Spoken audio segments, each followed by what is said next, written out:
eliminating terrorists in Yabroud, maintenance workshops start to restore life into normal in the city.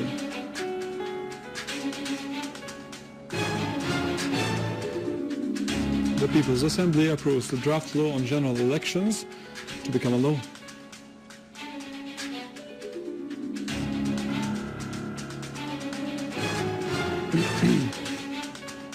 Crimea declares independence from Ukraine and seeks to join Russia after the independence choice won a referendum by more than 97% of the vote.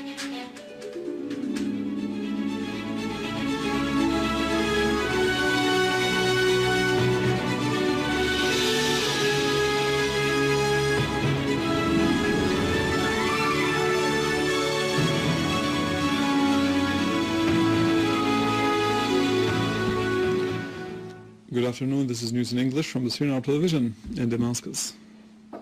Syrian Arab Republic flag was hoisted high today in the center of Yabroud city. Meanwhile, maintenance workshops started their work to restore the services into the town. Electricity maintenance workshops also started repairing the high voltage grids which had been damaged by the armed terrorist groups.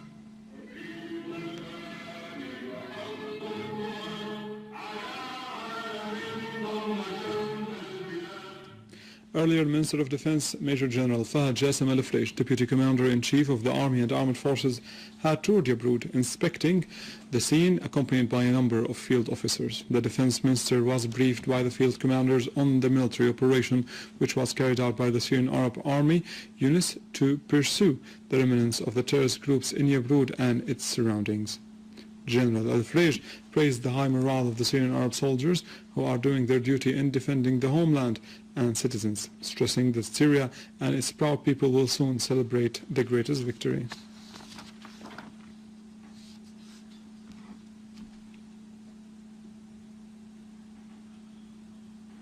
Also in Damascus countryside, a terrorist blast by a booby-trapped car took place at the entrance of the 8th of March suburb. Initial reports indicate that heavy material damage was inflicted at the place.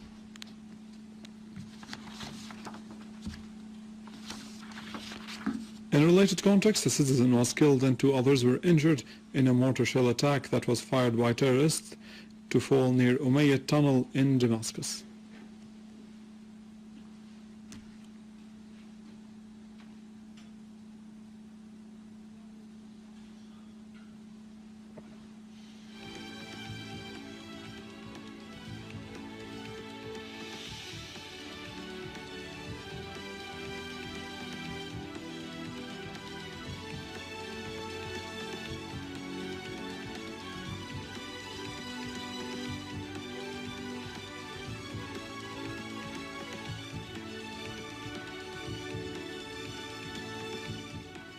As part of efforts exerted by the government to liberate the kidnapped, whether from the civilians or military personnel, a Syrian Arab Army unit liberated 42 civilians and military personnel, including officers, from al-Tabaqa in Raqqa city who have been kidnapped earlier by the armed terrorist groups.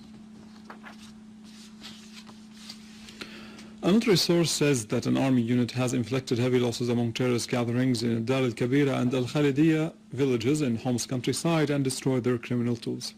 Meanwhile, other army units destroyed a number of vehicles, some of which are equipped with heavy machine guns, in successful operations carried out near Ash-Shindafiyya village in Abu al-Qatur and Abu Traha in Jib al-Jarrah area east of Homs city, killing or injuring a number of terrorists.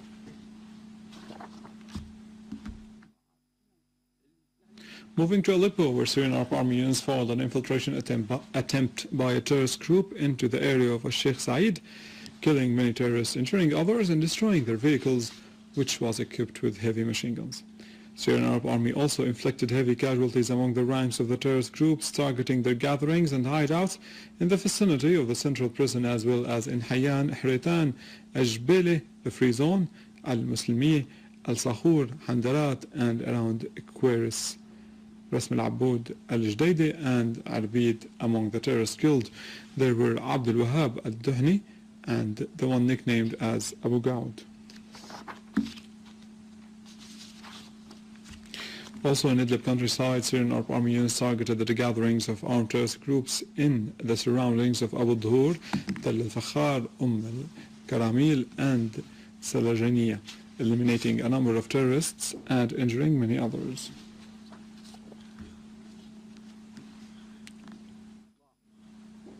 Syrian expatriates in the American Allentown in Pennsylvania state held a solidarity stand with the motherland and the mothers of martyrs and the Syrian Arab Army, and also in support of Syria. The expatriates gathered at the Church of St. Gregorius for Greek Orthodox and held Syrian flags, carried candles and chanted slogans expressing their love to the motherland. They came to express their support and to stand with the Syrian Arab Army in its battle against terrorism despite the far distance.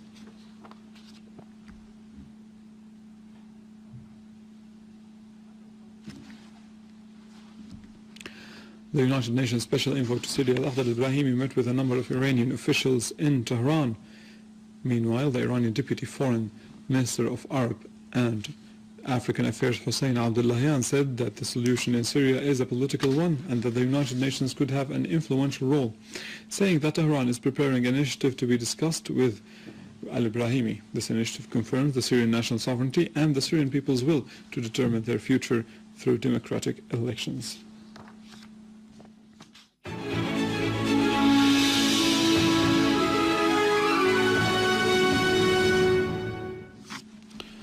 President Bashar al-Assad issues Law Number 4 for the year 2014, stipulating the amendment of the Article Number 124 of the Traffic and Vehicles Law Number 31 for 2004. The amendment provides for registering the private cars in the name of its owner, whether he was a natural or a legal person, and that is to be conducted without any offset. The Traffic and Vehicles Law Number 31 for 2004 have been amended by the Legislative Decree Number 11 for 2008. Chaired by its Speaker, Muhammad Jihad al-Laham, the People's Assembly has resumed discussing and endorsing provisions of the draft law comprising the law of general elections. It endorsed provisions 105 till 129 regarding elections and electing Syrians residing outside Syria, in addition to endorsing penalties and other provisions. Syrian Ministry of Health and the World Health Organization have signed a memorandum of cooperation to support the medical sector in Syria till the end of 2015. The memo comes within the context of WHO's contribution in implementing the National Plan for Medical Development throughout this year's and next year's cooperation program, concentrating mainly on 5 domains of utmost priority in the medical sector, namely primary health care, children's health in particular, and diseases included within the national program of vaccination and reproductive health, communicable and contagious diseases, in addition to the policies and strategies of health systems readiness for emergency cases and crisis management. It is to be noted that the World Health Organization offers technical assistance to help the Ministry of Health monitor and preserve public health and maintain health security. Lebanese Army has safely detonated a car bomb vehicle along with a side road connecting Ras Baalbek and al-Freij areas. The Lebanese National Agency for Media said that silver-colored Jeep Cherokee vehicle loaded with explosives was detonated by firing a rocket shell at it. Al-Manar TV's channel said that the driver of the vehicle, who was trying to drive the vehicle into a certain area, hid it in an olive farm situated between Ras Baalbek and al-Freij area, but the vehicle was monitored by the Lebanese security force that designated the vehicle left by the driver, who fled on motorcycle, thus sparing the area another blast from that was preceded 2 hours earlier by a terrorist explosion using also a booby-trapped vehicle in an area between al-Labwi and Nabi Uthman towns in Raqqa that claimed the lives of 2 civilians and injured many others. The so-called group Ahrar al-Sunnah Brigade in Baalbek, affiliated to Jabhat al-Nusra, has claimed responsibility for the suicide explosion. Crimea's parliament has formally declared independence from Ukraine and asked to join Russian Federation. The declaration followed Sunday's referendum, which officials say overwhelmingly backed leaving Ukraine. The government in Kiev has said it will not recognize the results. For their part, the United States and the EU say the vote was illegal and have vowed to impose sanctions on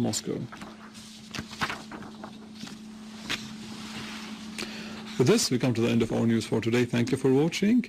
For more news and details about Syria and the region, you can visit our website in English, www.syriaonline.sy. Stay with us, the latest in the world of economy and finance in our economic news.